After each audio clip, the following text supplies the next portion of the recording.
At the end of Julius Caesar's consulship in 59 BC, he was in command of 3 provinces. In the north, an armed group of warriors known as the Helvetii burned their homes to the ground in search of finding a new homeland. During their migration, they would have to cross into Roman territory.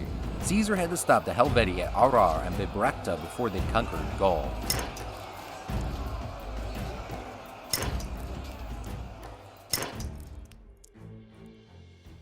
Before Caesar's consulship ended in 59 BC, he negotiated a deal with the Senate allowing him to choose his own legates and picked Labienus to be his second in command.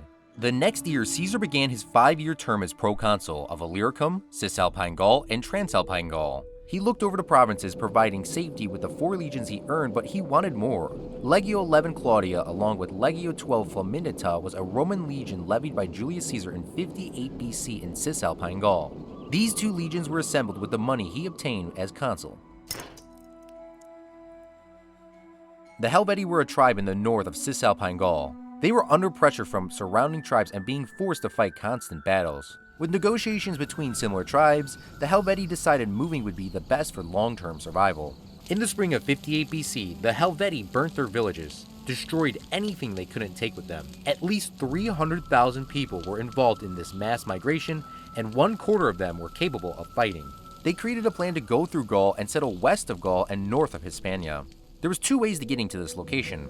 The Helvetii could go to the north and cross at a mountain passage, but it was difficult to cross with all the non-combatants, and then they would have to cross the Arar River. The second option was to go a little bit more south and cross at the Rhone River into Transalpine Gaul. The Helvetii chose the second option. News from the Gallic allies reached Caesar about the Helvetii's migration. He quickly took action.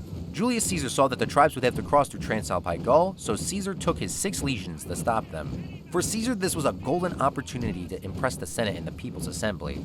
A victory over the Germans would place him on the same rank as his uncle Marius. Julius beat the Helvetii to the river, crossing it and then destroying the bridge behind him, near Geneva.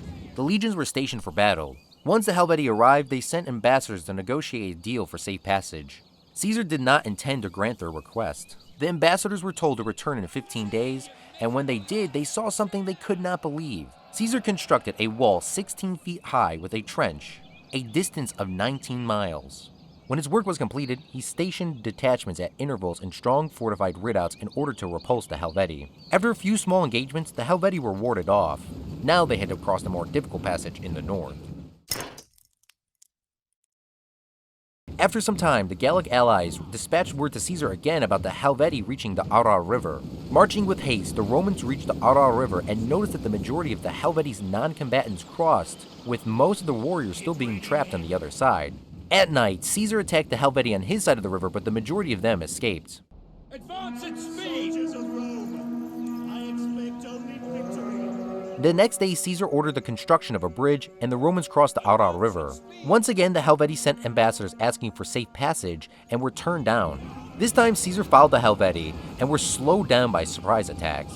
At the same time, the Roman Gallic allies were providing food for the Romans, but they had delays. A battle needed to happen soon. After following the Helvetii for some time, they made a mistake camping at the bottom of a hill. Caesar summoned Labienus, and a spectacular plan was devised to take advantage of the Helvetii's bad positioning. Labienus would go out at night and take 2 veteran legions with him, then wait on top of the hill until Caesar arrived. The surprise attack would sandwich the Helvetii at the base of the hill, even though they outnumbered the Romans 7-1. The next day, when Caesar was marching for the assault, the scouts reported that Labienus and the legions were nowhere to be found. Caesar immediately halted his position and created a defensive line, and sent out other scouts to find Labienus. Late in the day, the Roman scouts reported that Labienus was waiting in position the whole time. With the sun about to set, Caesar had to change his plan and called Labienus and the legions back to camp. The food supplies were about to run dry. The next day, he thought that he ought to provide a supply of corn and advance rapidly towards Bibracte. While marching towards Bibracte, the Helvetii followed in pursuit. The Roman rearguard was stopped in place from fighting skirmishes. Caesar spotted a hill in the distance and marched the rest of his legions to it. When the hill was secured, the rearguard fell back and kept the Helvetii from taking the hill. The Romans were outnumbered and held about half of their men in reserve. The high ground gave Caesar's legions an advantage marching down the hill, but tough fighting still took place and an allied marched to the aid of the Helvetii. The Romans pursuing had their right thus exposed to the direct attack of the approaching Boii and Tulingi. The hardened veterans left in reserve moved into position while Caesar told the new recruits to watch. After hours of fighting on two sides, the Romans were victorious with the cost of losing a chunk of their experienced troops. Caesar had to wait 3 days before he could pursue the fleeing Helvetii, but he finally caught them. They surrendered and begged for mercy. Caesar spared the Helvetii survivors and ordered them to return to their original homeland. He gave them grain to eat and seed to begin a new crop, but he insisted on hostages to ensure their obedience. This would be the start of the Gallic Wars, and Caesar had much more in mind than just stopping migrants. He planned on using his legal immunity to his advantage. Thank you for reaching the end of this lesson. Claude's history course teaches history buffs about important world history events. Become a Patreon and have your name listed at the end of each lesson. For more informational videos like these, subscribe and turn on the notification bell. Comment down below on which person or event you want to see covered next. We will see you on another lesson soon on Claude's history course.